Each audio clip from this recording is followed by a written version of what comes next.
Hello भाई, स्वागत है आपका सिटी नेक्स्ट चैनल पर। और आज हम देखने जा रहे हैं स्पीक नो इविल का रीमेक जो 2024 में आया था। इस मूवी के डायरेक्टर हैं जेम्स बॉटकन, जिनको आप ईडन लेक से जानते हो। बिना किसी देरी के वीडियो स्टार्ट करते हैं। मूवी की शुरुआत में हम एक अमेरिकन कपल को देखते हैं जो एक जगह पर जा रहे होते हैं। उसके बाद हम देखते हैं दोनों कपल, बेन और लुइस को। उसके बाद हम एक और कपल को देखते हैं जिनका नाम है पैडी और कियारा। पैडी वहाँ आता है और पूछता है ये चेयर मैं ले सकता हूँ। वो अच्छा बनने के नाटक के लिए वो उस चेयर को दे देते हैं। वैसे तो वो चेयर एग्नेस की थी, तब भी उन्होंने अच्छा जेस्चर दिखाते हुए दे दी। उसके बाद हम देखते हैं ये ब्रिटिश फैमिली बड़ी ओपन है, जबकि ये अमेरिकन फैमिली कुछ चीज़ से मूव ऑन करने यहाँ आई है। उसके बाद हम देखते हैं ये बाजार घूमने निकलते हैं। तभी एग्नेस का टॉय खो जाता है, जिससे वो पैनिक करने लगती है। तभी लूसी उससे कहती है इसे ढूंढ के लाओ।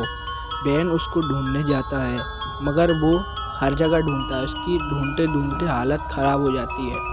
तभी वो उसी ब्रिटिश कपल को देखता है रेकलेस ड्राइविंग करते हुए। उसके बाद वो एक जगह पर जाके रेस्ट करने लगता है। तभी वो अपनी फैमिली के पास वापस आता है। वो देखता है हॉपी तो मिल चुका था। तभी उनकी हाई हेलो होने लगती है, मगर उनका बेटा एंट कुछ भी नहीं बोलता, सीधे खड़ा रहता है। तभी क्यारा बोलती है ये बोल नहीं सकता। तभी पैडी कहता है एग्नेस से तुम मेरे साथ बाइक राइडिंग पे आना चाहोगी। एग्नेस कहती है ज़रूर। उसका बाप उससे मना करता है, तो भी वो नहीं मानती। उसके बाप ने उसकी ड्राइविंग दी भी, वो उनसे कुछ नहीं कहता। वो दोनों मना करने लगते हैं। अपनी बेटी का इतना प्यारा मुंह देखकर वो उससे हाँ कर देते हैं, मगर उसकी माँ हाँ करती है, उसका बाप नहीं। उसके बाद पैडी उसको लेकर निकल जाता है। उसके अपनी जान लेबर ड्राइविंग से बचाकर वापस ले आता है। तभी ये फैमिली बैठकर लंच करने लगती है। उसके बाद हम इनके बारे में बहुत चीज़ उनको जानने के लिए मिलती हैं, जैसे कि डेल्टन्स हैं अमेरिकन, पर वो लंदन में शिफ्ट हुए हैं अपना नया काम, मगर वो काम भी नहीं हो पाता है। ये दोनों बेरोजगार हैं, इसलिए ये इधर आए हैं। इस पहले जॉब करती थी, अमेरिका छोड़ना पड़ा तो सब कुछ छोड़ना पड़ा। फिलहाल में ये तीनों अभी बेरोजगार हैं, इसलिए अपने मन को डाइवर्ट करने के लिए इधर आए। ये सब सुन के पैडी कहता है तुम हमारे घर आ सकते हो। इसलिए वो फॉर्मेलिटी के लिए हाँ कर देते हैं, मगर उनका मन बिल्कुल भी नहीं। तभी वो दोनों से झूठी हामी भर देते हैं। उसके तभी पैडी को पता चलता है लुइस एक वेजिटेरियन है। पैडी उसकी तारीफ करता है और कहता है तुम तो नेचर को बचा रही हो। इसी बात को लेके पैडी और लुइस में बहस हो जाती है।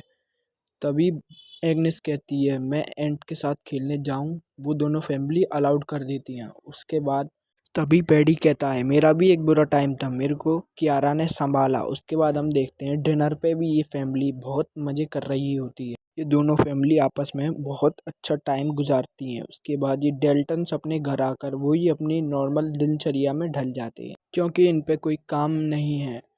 बेन अपना अलग निराश रहता है, क्योंकि इसके पास कोई नौकरी नहीं है। ऊपर से इनका रिलेशनशिप अच्छा नहीं चल रहा, क्योंकि लुइस को बेन ने उसके बेटी की टीचर के साथ चीट करते हुए पकड़ लिए। ये दोनों अपने रिलेशनशिप को अच्छा करने की कोशिश करते हैं, मगर इससे अब कुछ फ़र्क नहीं पड़ सकता। अभी बेन अपनी बेटी एग्नेस के पास जाता है, उससे कहता है तुमको ये अपना टॉय की आदत छोड़नी होगी, नहीं तो ये हम पे किसी दिन बहुत भारी पड़ेगा। वो कहता है good night baby, I love you. के बाद बेन लुइस के पास जाकर बैठता है। लुइस उसको उसी फैमिली का ईमेल दिखाती है।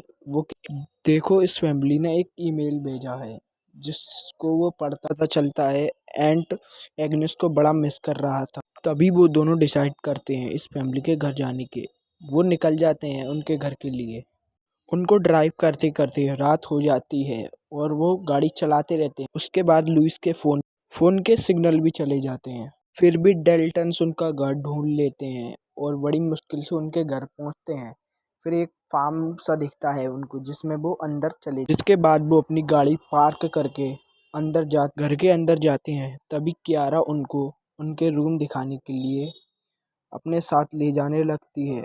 उसके बाद हम देखते हैं बेन और लुइस का कमरा उनने एक ही कर दिया है। उसके बाद एग्नेस के लिए तो और बुरा हाल था, उसके लिए जमीन पर एक गद्दा डाल दिया था। कैसी अजीब फैमिली है जो अपने बेटे को बेड पर और जैसे तैसे वो अपना काम चलाने लगते हैं, तो हंसी हंसी में इस सब को टाल देते हैं। तभी एग्नेस एंट से बात करने की कोशिश करती है, वो उसकी तरफ देखता भी नहीं है और वहाँ से निकल जाता है। हम देखते हैं उन्होंने डेल्टन्स के लिए अपनी फार्म की सबसे प्यारी बतख बना रखी थी, जिसका सबसे पहला बाइट वो लुइस को खिलाता है, तबकि वो जानता है वो एक वेजिटेरियन है। लुइस भी खुद को बुरा ना दिखाकर उसको खाने की कोशिश करती है, तभी वो उसको अपने मुंह में रख लेती है और चबाने की एक्टिंग करती है। उसके बाद उसे वो डस्टबिन में थूक कर हम देखते हैं पैडी बहुत फ्रेंडली हो रहा था, वो बेन से ही कचरा फेंकवाता है क्योंकि बेन भी बहुत बेशरम है। डेल्टन्स भी बेशरम है क्योंकि वो एक बुलाने पे एकदम से आए थे, इसलिए यह भी दोनों बेशरम है। तभी वहाँ एंट आकर अपनी जीभ दिखाने लगता है, मगर बेन उसके इशारे समझ नहीं पाता। तभी वहाँ पैटी आ जाता है जो उसको सोने के लिए कहकर निकल जाता है। उसके बाद वो चारों चिल करने लगते हैं।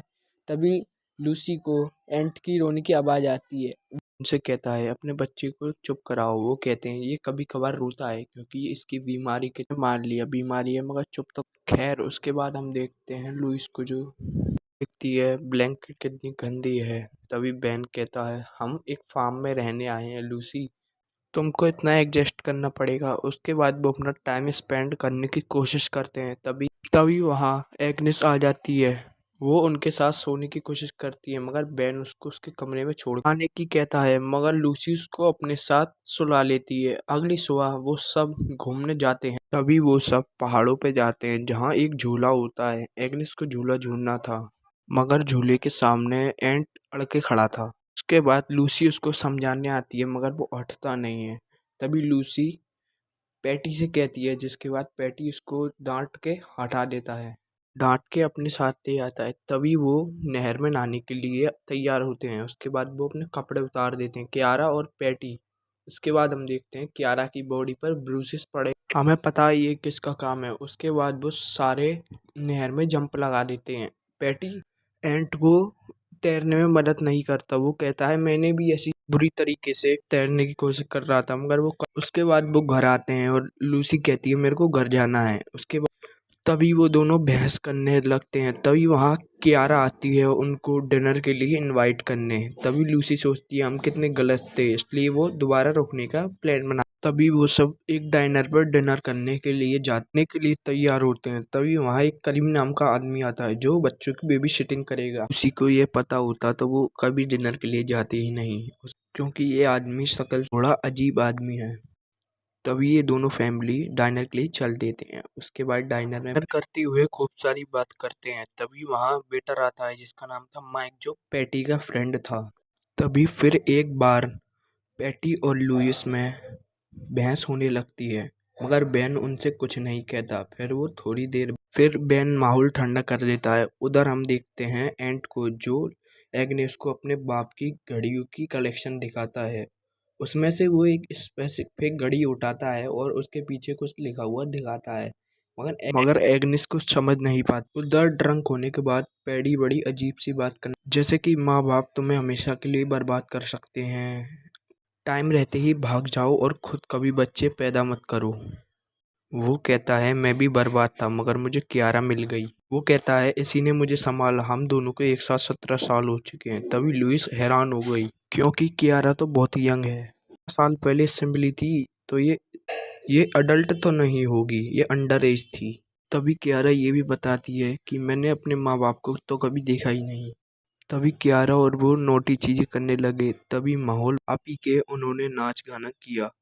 जिसके बाद जब बिल देने की बारी आई तो बिल बेन के हाथ में थमाकर खुद चलते बने। वो सोचते हैं डिनर पे भी तुम लाओ और पैसे भी हम दे। तभी मैं कहता हूँ किसी से जो ज़्यादा आपसे चेप हो उससे दूर रहो।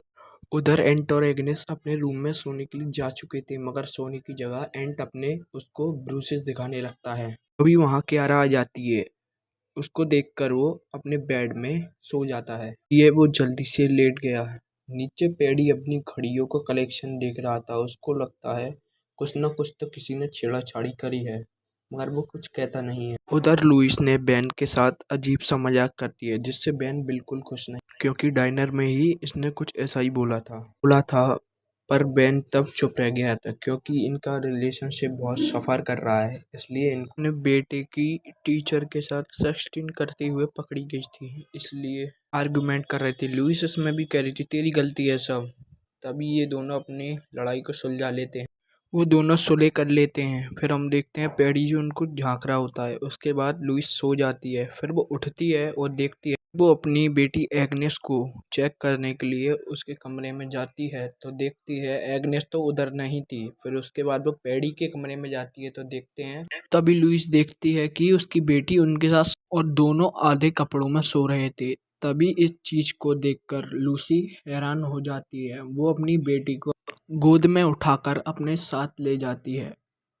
उसके बाद वो अपने कमरे में पहुंचकर बेन को उठाती है, उससे कहती है कि हम यहाँ से निकल रहे हैं। उसके बाद वो अपना बैग उठा के अभी वो अपना सारा बोरिया बिस्तर लेके वहाँ से निकल जाते हैं, वहाँ से चल देते हैं। उसके बाद हम देखते हैं उनका बेटा एंट उनको जाते हुए देख रहा था। अभी गाड़ी में एग्नेस कहती है कि मेरा टॉय कहाँ है। वो भी बेन और लुइस कहते हैं हम लंदन जाके नया ले देंगे।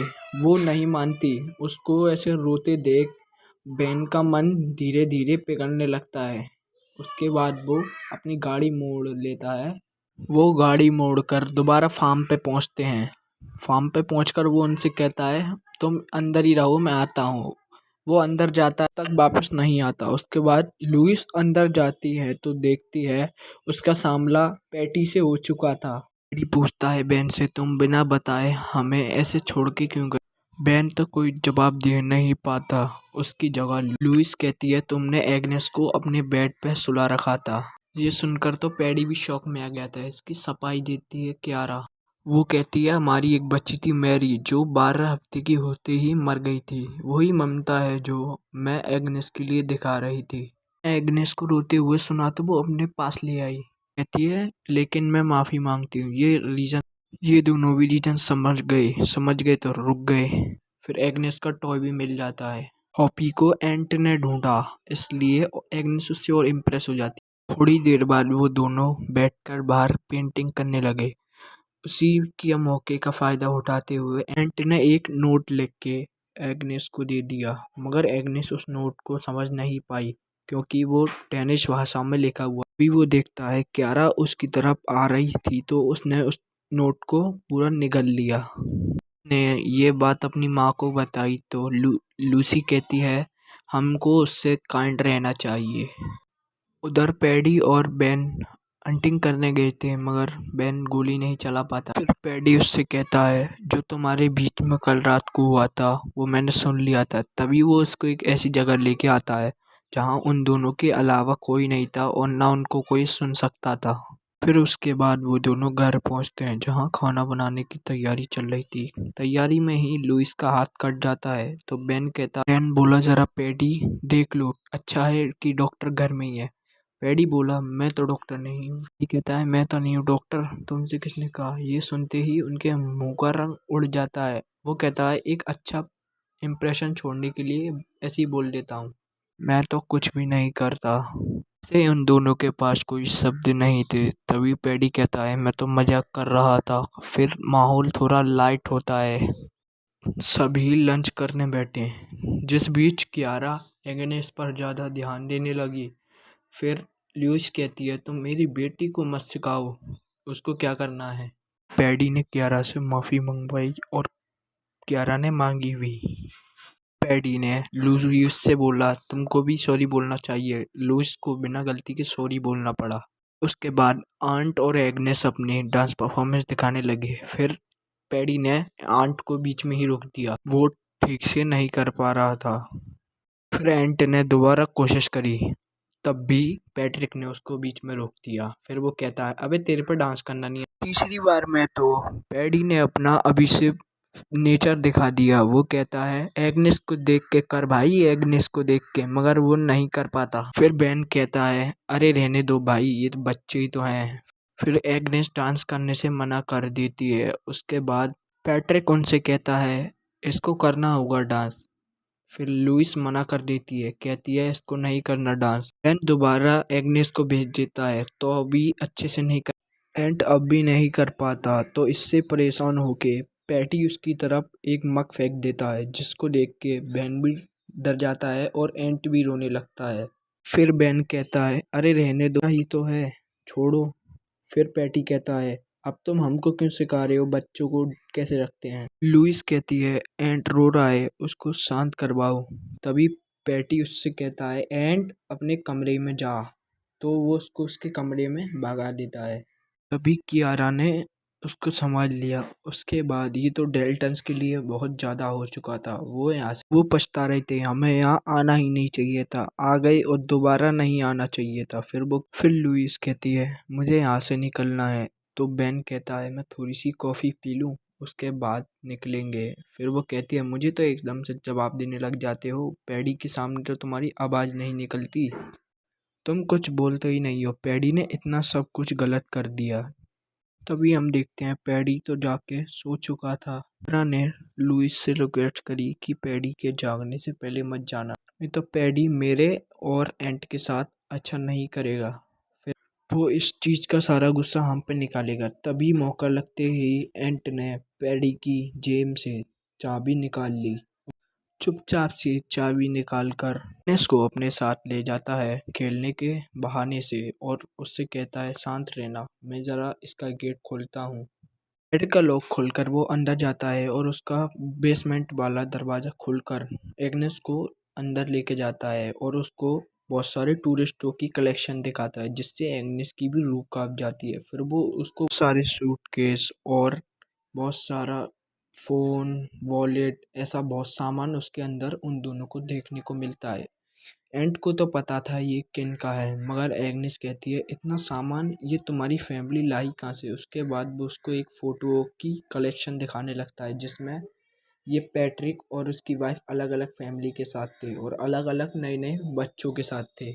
अब हमें पता चलता है ये दोनों तो एक सीरियल किलर एंड वाइफ हैं, जो अलग अलग जगह जाकर अलग अलग फैमिलियों से बातचीत करके उनके बच्चों को रख लेते हैं और उनको मारकर उनके सामान का कलेक्शन करते हैं। और इस फोटो में हम देखते हैं एंट की जीभ एकदम सही सलामत थी और वो अपने डैड के साथ था। वो अपने डैड पर उंगली रख के बताता इशारों में बताता है, ये बच्चों की जीभ काट देते हैं जिससे वो किसी को कुछ ना बता सकें। ये सुनकर एग्नेस भी काँप जाती है। उसके बाद एग्नेस इन सब की अपने फ़ोन से फ़ोटो लेती है और दोनों उस जगह का गेट लगाकर फिर वहाँ से निकल जाते हैं। फिर एंट चाबी रखने जाता है तो पैडी उसे डरा देता है। फिर कहता है, आ मेरी पीठ पे बैठ। फिर दोनों बाहर जाकर लुइस से सॉरी।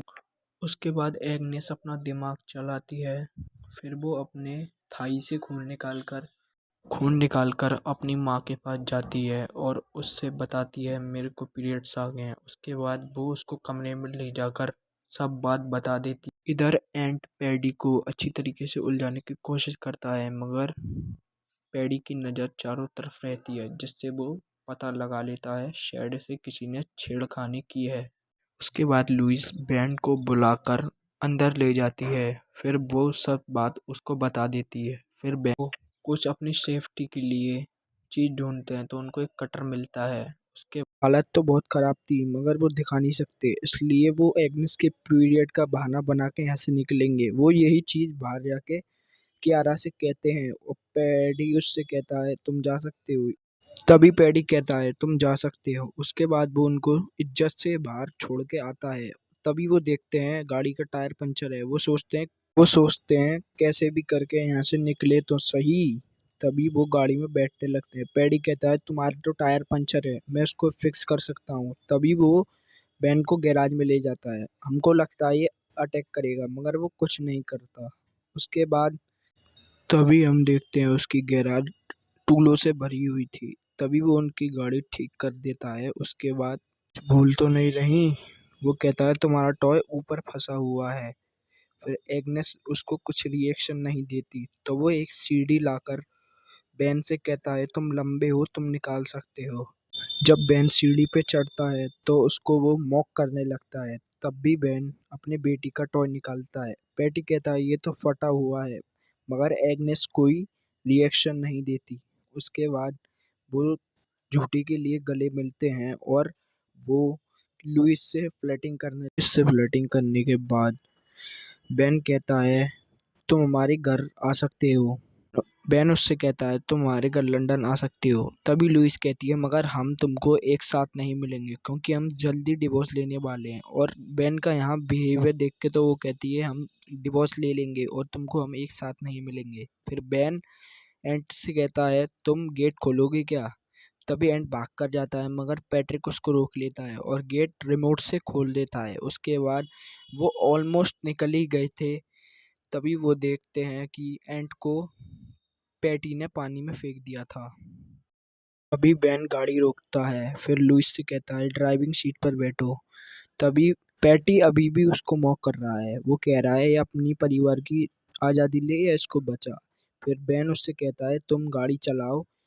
फिर उसको गाड़ी की सीट पर बैठाकर वो निकल जाता है उस बच्चे को बचाने। फिर वो नहर में कूद जाता है, एंट को बचाने के लिए वो नहर में कूद जाता है। एंट डूबने लगता है, तभी बेन उसको बचा लेता है और यहाँ पैटी गेट बंद कर देता है जिससे लुइस फंस जाती है और गाड़ी अंदर ही रह जाती है। और बाहर निकलना तो कभी पैटी के प्लान में था ही नहीं। उसके बाद बेन के एक अच्छे डिसीजन से एंट की जान बच पाई। उसके बाद हम देखते हैं पैटी उन चारों को पकड़कर लुइस के अकाउंट में से सारे पैसे अपने अकाउंट में ट्रांसफर करवा लेता है। उसके बाद वो उससे पूछता है तुम ये सब क्यों कर रहे हो। यहाँ इस फ्रेंचाइजी की सबसे ज़्यादा फेमस लाइन आती है क्योंकि तुम जैसे करने देते हैं। उसके बाद वो एक एनेंटिया का इंजेक्शन निकालता है जो वो लगाने वाला था एग्निस को, जिससे वो उसकी जबान काट सके। तभी लुइस अपनी जेब से वो कटर निकालकर उस पे हमला कर देती है। उसके बाद वो कियारा से बंदूक छिनाती है और लुइस गोली चला देती है जिससे किसी को नुकसान तो नहीं होता मगर वो तीनों अपने हाथ खोलकर से उन तीनों को टाइम मिल जाता है। वो तीनों अपने हाथ खोलकर लुइस उनको बंदूक की नोक पर अंदर कमरे में बंद कर देती है और पैडी की जेब से एंट चाबी चुरा लेता है। उसके बाद कियारा कहती है मेरे को उसके साथ ले चलो। वो कहते हैं मरने दो इस साली को अंदर ही। वो शेड पर ताला लगा के वहां से चलते बनते हैं। तभी वो कार में बैठकर वहां से निकलने लगते हैं। उसके बाद हम देखते हैं एक ट्रक आता है जो उन पर फायरिंग करने लगता है। वो ही डाइनर वाला माइक था। उसके बाद वो गोली चलाता है उन पे। वो अपनी गाड़ी रिवर्स लेकर दोबारा घर के अंदर आते हैं और फिर घर के अंदर भागकर छुप जाते हैं। तो सारे गेट और खिड़की लॉक करने के बाद पुलिस को फोन करने की कोशिश करते हैं। तभी हम देखते हैं माइक उधर उनको फ्री कर देता है। उनका अलग ही साइको प्रेम चल रहा होता है। उसके बाद हम देखते हैं इधर लुइस पुलिस को फोन मिलाने की कोशिश करती है मगर कियारा फोन की लाइन काट चुकी थी। फिर उसके बाद वो बिजली भी काट देती है जिससे पूरे घर में अंधेरा हो जाता है। उसके बाद एक एक मोनोटोप बनाने का प्लान करते हैं। वो एक दारू की बोतल को मोनोटोप बनाकर शेड की छत पर फेंकने की प्लेनिंग में थे। उसके बाद वो उसको फेंक देते हैं मगर वो उधर आग नहीं लगाता, वो धड़क के नीचे आ जाता है और गाड़ी को ब्लास्ट कर देता है। मैं वो दिखा नहीं सकता। उसके बाद हम देखते हैं लूसी जो अपने बच्चों को सेफ तरीके से एक क्लोजेट में छुपा देती है। उसके बाद वो अपने लिए काम चलाऊ वेपन ढूंढती है। फिर हम देखते हैं पैटी जो घर में घुसने की कोशिश कर रहा था और माइक एटिक की खिड़की के द्वारा घुसने लगता है। पैटी भी अंदर आ जाता है। उसके बाद कियारा भी बेसमेंट के दरवाजे से अंदर घुसने लगती है। तभी बेन ऊपर हथौड़ा लेके जाता माइक के हाथ में गन देख के एक अच्छी सी जगह छुप जाता है। फिर इधर हम देखते हैं लुइस को जो पैटी का सामना कर रही होती है। तभी उधर हम देखते हैं बेन को जो माइक के डर से छुपा हुआ था।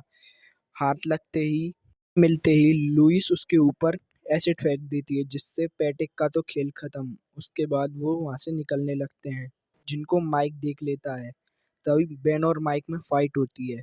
माइक बेन पर भारी पड़ रहा होता है। तभी वहां लुइस आकर माइक पर हमला करके उसके सिर में हथौड़ा घुसा देती है। जिससे माइक वहीं मारा जाता है। अभी लुइस ना होती तो बेन यहीं मारा जा सकता था। उसके बाद बेन उसकी गाड़ी की चाबी उठाकर एटिक की विंडो के सहारे से बाहर निकलने लगने की कोशिश करता है। तभी वहां पर तभी वहां कियारा आ जाती है जो अटैक करने की कोशिश करती है, मगर लुइस उस पर हमला कर देती है और उसको नीचे गिरा देती है, जिससे कियारा का भी खेल यहीं खत्म होता है। उसके बाद हम देखते हैं उसकी वही मौत हो जाती है। तभी उसके साथ साथ सीडी भी नीचे गिर जाती है, जिसके लिए बेन को अपनी टांगों का बलिदान देना पड़ता है। उसके बाद वो सीडी खड़ी कर कर उन सबों को नीचे उतार लेता है। फिर वो वहां से निकलने लगते हैं। तभी वहां पैटी आ जाता है। तभी पैटी आके कहता है, तुमने मेरी कियारा को मारा, अब मैं मेरी नई कियारा बनेगी, ये तुम्हारी बेटी एग्नेस। उसके बाद एग्नेस उसके पेट में उसी इंजेक्शन को घुस भी पैटी चित्त हो जाता है। फिर भी डेल्टन उसको मारते नहीं हैं, उसकी तरफ एक लुक देते हैं और वहां से जाने लगते हैं। तभी गेम में एंट्री लेता है एंट द हीरो, जिसने ये सब सहा था। फिर वो उसको पत्थर से मार मार कर उसको जान से मार देता है। उसके बाद हम देखते हैं एंट को, जिसकी आंखों में आंसू थे। साथ ये मूवी खत्म होते है। भले ये मूवी उसका रीमेक हो, मगर ये उसके आसपास भी नहीं आती मेरे हिसाब से, क्योंकि वो 2022 की फिल्म ऑफ द ईयर बताया था सिटीजन जी वाई ने। इसमें उसके रिलेटेड बहुत मिस्टेक हैं, जैसे कि इसमें डेल्टन्स आखिरी में मरे नहीं, उसमें असली जो फैमिली थी, जो विक्टिम बनी थी, वो मर गई थी। और इसमें जो एग्नेस थी वो ज्यादा पैनिक कर रही थी। नंबर वन, पहली मूवी में एग्नेस के बाप ने ही वो उसका टॉय ढूंढा था, मगर इसमें तो उस पैटी के पास मिला था। ये सबसे पहली गलती। ज्यादा गलती मैं गिना नहीं सकता, क्योंकि भाई ये ज्यादा बड़े डायरेक्टर की मूवी है। ये ईडन लेक वाले डायरेक्टर की मूवी है। उनने जो मास्टरपीस बनाया था, इसलिए हम उनसे ज्यादा कुछ कह नहीं सकते, क्योंकि उन्होंने हमको इतना अच्छा मास्टरपीस दिया, इसलिए हम उनसे कुछ ज़्यादा कह नहीं सकते। आज के लिए इतना ही ज्ञान काफ़ी है। मैं मिलूंगा आपको अगली वीडियो के साथ, किलर मूवी के साथ। मैं सोच रहा हूँ रॉन्ग टर्न या ईडन लेक में किसी मूवी पे लाऊं। मेक श्योर करें आप दोनों वीडियो देखें और like and subscribe my channel.